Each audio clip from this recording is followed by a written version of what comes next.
Chers amis d'Agora for God, bonjour. Nous poursuivons la méditation de quelques paroles de Saint Paul. Celle d'aujourd'hui est tirée de la première lettre aux Corinthiens au chapitre 15. Il s'agit des versets 3 à 8. Voilà ce que dit l'apôtre. Avant tout, je vous ai transmis ce que j'ai moi-même reçu. Le Christ est mort pour nos péchés, conformément aux Écritures. Et il est apparu à Pierre, puis aux 12. Ensuite, il est apparu à plus de 500 frères à la fois. La plupart sont encore vivants et quelques-uns sont morts. Ensuite, il est apparu à Jacques, puis à tous les apôtres. Et en tout dernier lieu, il est même apparu à l'avorton que je suis. Chers amis, la première lettre aux Corinthiens est un texte majeur de Saint Paul.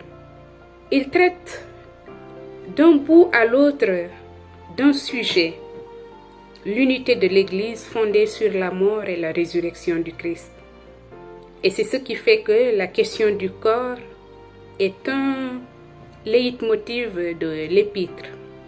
Parler du corps, c'est parler de vie, mais c'est aussi parler de la résurrection. Résurrection. Résurrection ne signifie pas autre chose que le retour du corps à la vie. Les deux mots grecs employés par Saint Paul sont réveil et relèvement. Relèvement du corps mort ou endormi. Pour qu'il y ait résurrection, il faut bien qu'il y ait mort.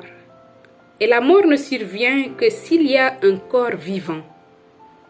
Dans l'Antiquité grecque, on conçoit volontiers la possibilité d'une vie après la mort, mais celle-ci est comprise comme étant la survie de l'âme, l'âme qui est immortelle par nature.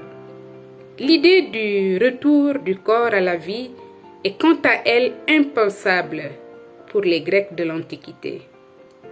Seuls les Juifs pharisiens croient en la résurrection des corps. Jésus et Saint Paul sont dans cette tradition religieuse. Pour Saint Paul, l'événement capital, le point essentiel de la foi est la résurrection du Christ. C'est aussi notre cas. C'est-à-dire l'affirmation du triomphe de la vie sur la mort par celui qui a été crucifié. Jésus, qu'il appellera désormais Christ Jésus ou seulement Christ. La résurrection permet de comprendre que Jésus est le Christ et cela donne sens à la mort de Jésus. Si elle confirme que Jésus est le Christ, alors elle donne aussi son sens à toute l'histoire de l'humanité. Elle éclaire toute la révélation chrétienne. Les Écritures reçues par les Juifs ne peuvent pas ne pas en rendre compte. Elles confirment ainsi la vérité de l'événement et témoignent en faveur de la foi. L'Écriture donne une preuve. L'Écriture est claire et concise. Saint Paul nous donne la preuve qu'il a lui-même reçue. C'est la foi qu'il cherche à transmettre.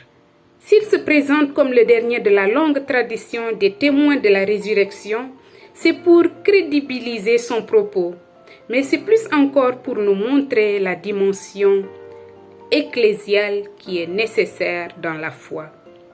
Nous avons la foi personnellement, mais nous la vivons en communauté aussi. L'unité de l'Église, c'est l'unité du corps du Christ. L'unité de l'Église est une image de l'unité du corps du Christ dont nous sommes les membres. L'unité est donnée par l'Esprit Saint. Elle est celle de la foi en la résurrection. Sûre du triomphe de la vie en Christ, l'Église entière acquise à la résurrection des corps, ce que développe Saint Paul dans le chapitre 15 de son épître. Chers amis, c'est là une petite introduction pour nous inviter à méditer ce beau mystère de la résurrection, mais aussi le mystère de la résurrection des corps que nous professons dans le credo. À bientôt.